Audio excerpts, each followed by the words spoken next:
Hello everyone! So ayan, nakalabas ang inyong syakalan. Gagala daw tayo. Niyakag ako ni Tanda. Nalalabas daw kami at nasa sasakyan pa kami nito. Pupunta pala kami sa isang mall dito sa Alhasa. Isang taon na ako dito pero ngayon pa lang ako pupunta sa mall dito. Grabe.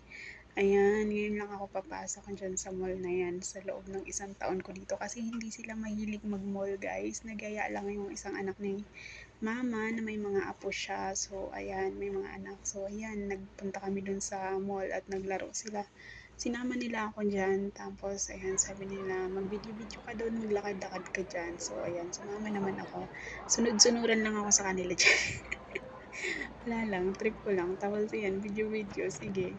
Lakad, hanap kami ng mga rides na pwedeng masakyan ng mga bata. Tapos may isang rides kaming nakita na sabi nila, ayan nga pala yung dalagang anak ni mama yung nakabaya yan siya, tapos yung mga apo yung naka-pink, tsaka yung isang anak pa ni mama na mama ng mga bata ngayon. Tapos ayan, may isang rides dyan, yan sinakayan nila yan ng mga batang dalawa. Tapos ayan, sumakay kami dyan, grabe. May video yan pero nandun sa kapatid mong dalaga kay Madam Amal, grabe. Tapos ito nakatambay na kami. Ang laki pala ng mall na yan, grabe. Yeah. Sure. Ate, let's do something. Lala, patas. Yan la, sorry mo. Yeah. Yeah. Oh. Kasi sabi niya, i-video ko daw siya. Yalla, kali. Pero ang tagal niya, in-stop ko na bago niya napatayo yan. In-stop ko na. Tapos nung in-stop ko Yala? yan, Yalla. napatayo niya na. So, pinicture ko na lang. Tapos ayan, tumayo na naman kami, lakad-lakad na naman. Pupunta kami doon sa Max Store. Oh, where na? Max?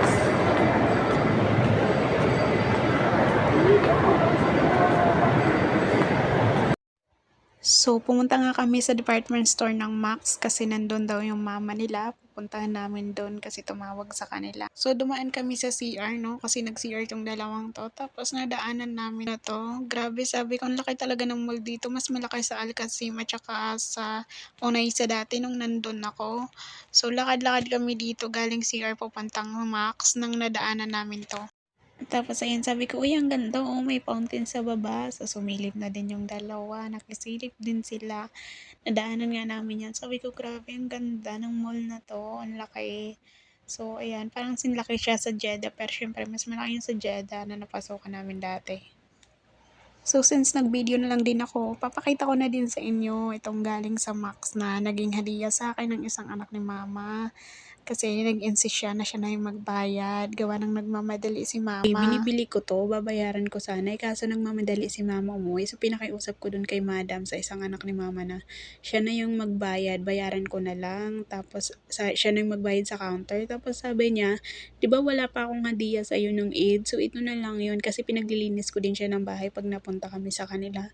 So sabi niya, since wala akong hadiah, ito na lang ako nilang magbayad. Tapos pinabayaran niya dun sa panganay niyang anak na lalaki. Tapos sabi ko, hindi, may pera ako dito. Tapos sabi, hindi, wag ka nang pumilit. Magtatampo ako sa'yo pag nagpumilit ka. So, hindi na ako may magkano din yan natipid ko. 15 star yung panyo, 17 star yung ipits. So, ang laking tipid na rin. Kaya sabi ko, sige na nga, ikaw bahala. Tapos ito, pauwi na kami nito nang nag-stop over. So, nag-picture ako pang my day. Yun lang guys.